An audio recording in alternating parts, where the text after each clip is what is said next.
पिछले एपिसोड में हमने देखा था कि जोह्यून अपनी थ्योरी प्रूव करने मिन्सू के घर पहुंची थी कि किलिंग वोट वाला प्रोग्राम अब डॉगमास्क के पास ना होकर मिन्सू के पास है और मिन्सू के कंप्यूटर से उसे ये कंफर्मेशन भी मिल जाता है। पर मिन्सू के ऑफिस का दरवाजा लॉक हो जाने से वो वहाँ बंद हो गई थी। इससे वो घबरा जाती है। उसे लगता है कि दरवाजा शायद मिन्सू के कंप्यूटर से लिंक्ड होगा, तो वो उसका कंप्यूटर चेक करने लगती है। उसमें उसे फन नाम का एक फोल्डर दिखता है। फोल्डर में एक फाइल था जिसे प्ले करने पे उसे नारा की वीडियो मिलती है। वीडियो में वूतक और मिन्सू नारा से कह रहे थे कि अगर वो उनकी कही बातें दोहराएगी तो वो लोग उसे जाने देंगे। डरती हुई नारा उनकी बात रिपीट करती है और कहती है कि डैड मैं आपको बहुत मिस कर रही हूँ। बोलती हुई वो रोने लग जाती है। उस समय मिन्सू एक रस्सी लेकर नारा की तरफ बढ़ रहा था। दूसरी तरफ हम मिन्सू को देखते हैं जो स्कूल से घर की तरफ लौट रहा था और एक बाइक वाला उसके साथ साथ ही चल रहा था। इधर जोह्यून ने नारा वाली वीडियो मूचान को फॉरवर्ड किया था। उस वीडियो के लास्ट में वूतक की आवाज थी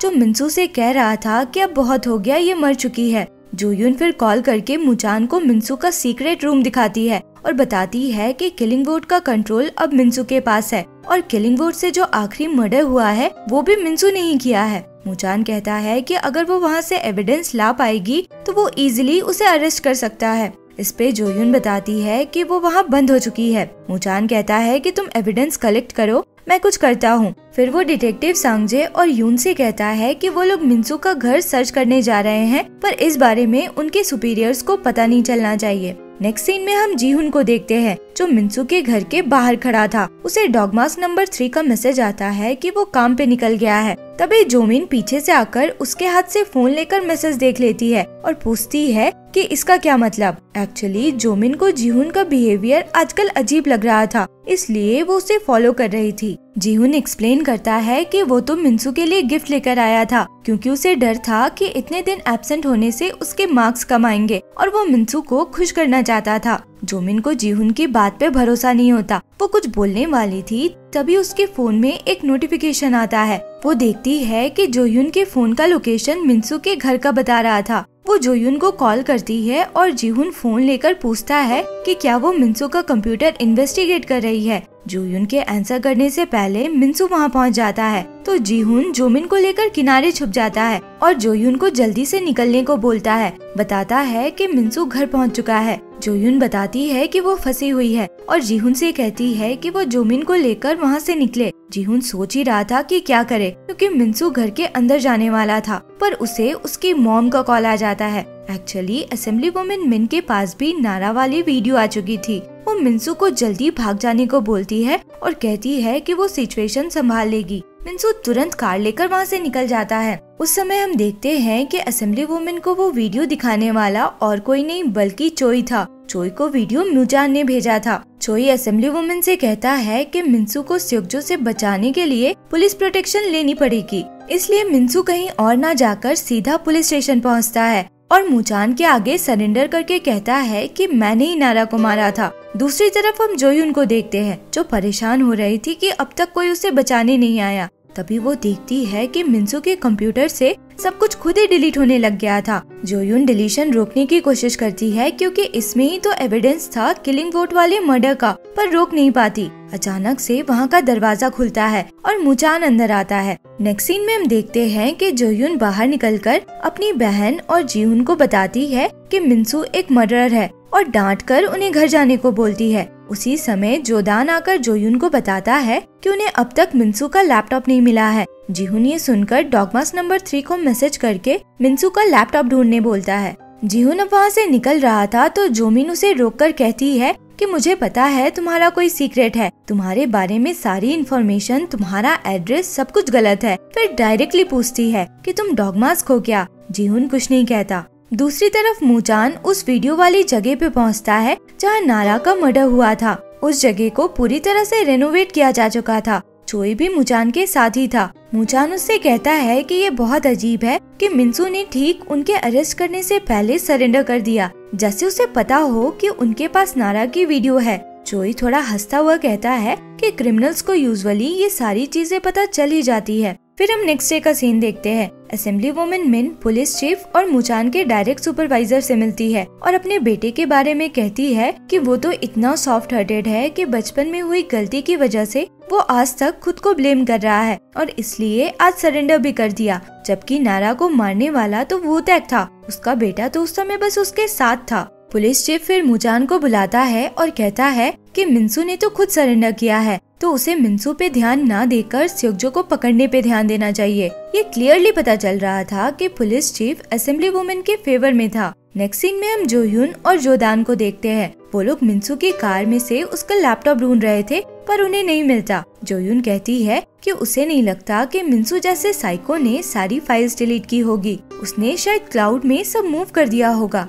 फिर हम स्कूल का सीन देखते हैं। मौका पाकर जीहुन स्टाफ रूम जाता है और मिन्सू के डेस्क में उसका लैपटॉप रख देता है। तभी जोह्यून वहाँ पहुँचती है। जीहुन को देखकर उसे लगता है कि वो भी उसकी तरह मिन्सू का लैपटॉप लेने आया है और वो उसे डांटती है कि उसे इन सब में इन्वॉल्व नहीं होना चाहिए। अगला सीन हम पुलिस स्टेशन का देखते हैं, जहाँ जोदान अभी तक की सारी इन्फॉर्मेशन सबके सामने रखता है। वो कहता है कि अब ये तो क्लियर है कि किलिंग वोट का मास्टरमाइंड स्योग्जो है। उसने 5 साल पहले किलिंग वोट शुरू किया जब उसे पता चला कि मिन्सू ने नारा को मारा था। उसे हेल्प करने वाले 2 लोगों के बारे में तो पता चल चुका था, एक जिनवुक था, दूसरा दोंग्यू। जोदान कहता है कि दोंग्यू मिन्सू से गिजुल के फ्यूनरल में मिला होगा और उसने ही किलिंग वोट वाला प्रोग्राम चुराकर मिन्सू को दिया होगा।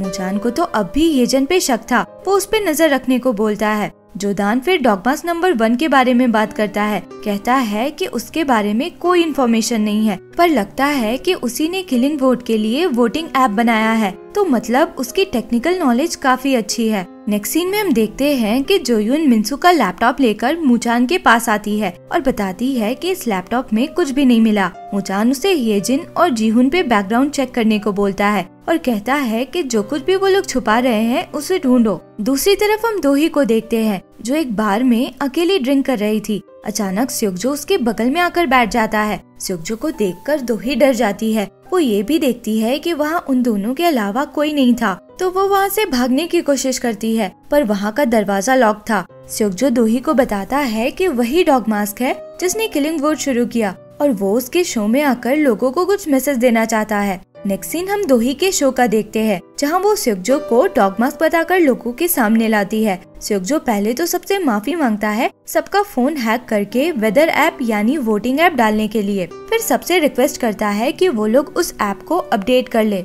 स्योग्जो कहता है कि 1 वीक बाद एक और वोट होगा जिसमें टारगेट एक हाई स्कूल टीचर रहेगा जिसने कई मर्डर्स किए हैं। स्योग्जो मिन्सू की ही बात कर रहा था, पर वो उसका नाम नहीं बताता, बस कहता है कि वो बहुत ही इन्फ्लुएंशियल फैमिली से है। शो जैसे ही खत्म होता है, बहुत से लोग वहाँ डॉगमास को पकड़ने पहुँचते हैं, तो उन्हें पता चलता है कि दोही ने लाइव शो नहीं किया था बल्कि प्री रिकॉर्डेड वीडियो को प्ले किया था। इधर हम जोह्यून को देखते हैं, जो मिन्सू को एक स्मार्ट वॉच देती है ताकि कुछ प्रॉब्लम होने पे उसे ट्रैक किया जा सके। फिर हम मुचान को देखते हैं, वो फिर से जीहुन और येजिन की डिटेल्स चेक करता है, तो उसे पता चलता है कि जीहुन के पेरेंट्स की डेथ के बाद उसे येजिन ने अडॉप्ट किया था। मुचान को ध्यान आता है कि जब वो येजिन के घर से निकल रहा था तो उसने एक पिंक छाता देखा था। वो तुरंत जाकर नारा की फाइल चेक करता है तो देखता है कि जब स्योग्जो ने वुतैक को मारा था तो उस सीन पे वैसा ही छाता मिला था जो एक्चुअली जीहुन ने वहाँ छोड़ दिया था, और तो और नारा की ड्राइंग में भी वैसा ही छाता था। मुचान को फिर ये भी याद आता है कि येजिन ने उसे कहा था कि जीहुन का स्कूल 10 बजे ओवर होता है।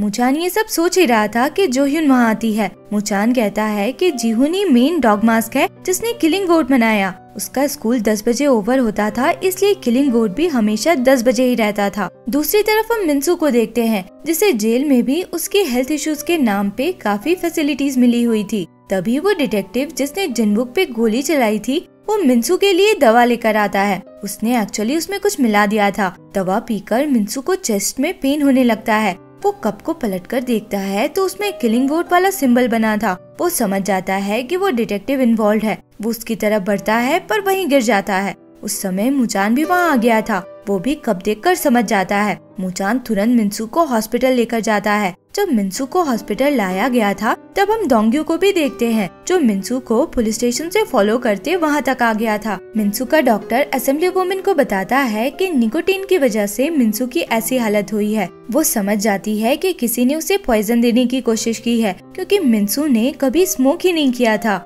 उसकी असिस्टेंट बताती है कि उस डिटेक्टिव से पूछताछ चल रही है जिसने मिनसू को दवा दिया था। इधर हॉस्पिटल में जिनवुक डॉक्टर बना हुआ था। एक्चुअली शूटिंग इंसिडेंट के बाद से वो हॉस्पिटल में एडमिट था। पहले वो अपने रूम के बाहर बैठे गार्ड को मारता है, फिर वो मिनसू के रूम के गार्ड्स को मारकर उस तक पहुंच जाता है और उसे कुछ दवा देकर बेहोश भी कर देता है। असेंबली वुमेन मिन वहां पहुंचती है तो देखती है कि मिनसू वहां से गायब था। जिनवुक जब मिनसू को लिफ्ट से नीचे ले जा रहा था, डोंग्यू भी उसी लिफ्ट में आता है। मिनसू का चेहरा ढका हुआ था बट उसकी रिंग देखकर वो पहचान लेता है। वो वहाँ से निकलने की कोशिश करता है पर जिनवुक ये बात समझकर उसे पीछे खींचता है और मारता है। फिर वो डोंग्यू और मिनसू दोनों को एम्बुलेंस में लेकर वहाँ से निकल जाता है। दूसरी तरफ हम देखते हैं कि चोई दूसरे डिटेक्टिव्स के साथ येजिन के घर पे नजर रखे हुए था। वो घर से निकलकर कहीं जाने लगती है तो वो लोग उसे फॉलो करते हैं। उस समय जीहुन दीवार कूदकर वहाँ से भाग निकलता है। येजिन एक सुपरमार्केट गई थी। वहाँ मुचान और चोई आ जाते हैं और मुचान पूछता है कि तुमने मिनसू को कहाँ छुपाया है। येजिन कहती है कि उसने मिनसू का नाम पहले कभी नहीं सुना है। मुचान फिर स्योग्जो के बारे में पूछता है तो भी येजिन कुछ नहीं बताती। येजिन को फिर चोई अरेस्ट कर लेता है। मुचान कहता है कि तुम्हें पता है ना कि एक और मर्डर के बाद स्योग्जो को डेथ पेनल्टी मिल जाएगी। येजिन कहती है कि स्योग्जो तो 8 साल पहले ही मर गया था। फिर हम मिनसू को देखते हैं। उसे होश आता है तो वो देखता है कि उसके हाथ पैर बंधे हैं और उसके सामने स्योग्जो, जिनवुक और डॉगमास लगाए एक आदमी है। स्योग्जो मिनसू से कहती है कि निकोटीन कंज्यूम करने की वजह से उसकी हार्ट बीट बहुत तेज हो चुकी है। अगर वो जिंदा रहना चाहता है तो उसे सबके सामने अपने सारे क्राइम्स एक्सेप्ट करने होंगे। स्योग्जो फिर पूछता है कि उसने नारा को क्यों मारा था तो मिनसू कहता है क्योंकि आप उसकी वजह से मुझ पे ध्यान ही नहीं देते थे। मैं आपकी इतनी रिस्पेक्ट करता था, आपसे प्यार करता था, पर आपको सिर्फ नारा से मतलब होता था। नेक्स्ट सीन में हम देखते हैं कि किलिंग वोट का ब्रॉडकास्ट शुरू होता है जिसका टारगेट इस बार मिनसू था। डॉगमास पब्लिक को बताता है कि मिनसू जब 16 साल का था तब उसने 7 साल की बच्ची का मर्डर किया था और उसके बाद से उसने बहुत से मर्डर्स किए हैं। दूसरी तरफ हम डिटेक्टिव्स को देखते हैं जो मिनसू के स्मार्ट वॉच को लोकेट करते हुए उस एरिया में तो पहुंच गए थे पर जिनवुक के वॉच तोड़ देने से जगह पिन पॉइंट नहीं कर पाए थे। वोटिंग शुरू होने पे मिनसू को लाउड म्यूजिक से टॉर्चर किया जाने लगता है। मैक्सिमम लोगों ने मिनसू के मरने के फेवर में ही वोट किया था। आखिर मिनसू का हार्ट म्यूजिक की बीट सह नहीं पाता और वो बेहोश हो जाता है। फिर हम डोंग्यू को देखते हैं जो किसी तरह खुद को छुड़ाकर भागता है पर खुद ही पुलिस की गाड़ी के आगे आ जाता है। फिर वो मुचान और बाकी लोगों को उस जगह तक ले जाने लगता है। मुचान और बाकी डिटेक्टिव्स के पहुंचने पे स्योग्जो मिनसू का गला दबाने लग जाता है पर मुचान उसे रोक लेता है। मिनसू की सांसें रुक सी गई थी तो मुचान उसे सीपीआर देने लग जाता है। स्योग्जो चिल्लाकर मुचान से बोलने लगता है कि इसे मर जाने दो वरना नारा के जैसे और भी विक्टिम्स होंगे। मुचान को भी नारा की वीडियो याद आने लगती है जिसमें मिनसू ने उसे मारा था।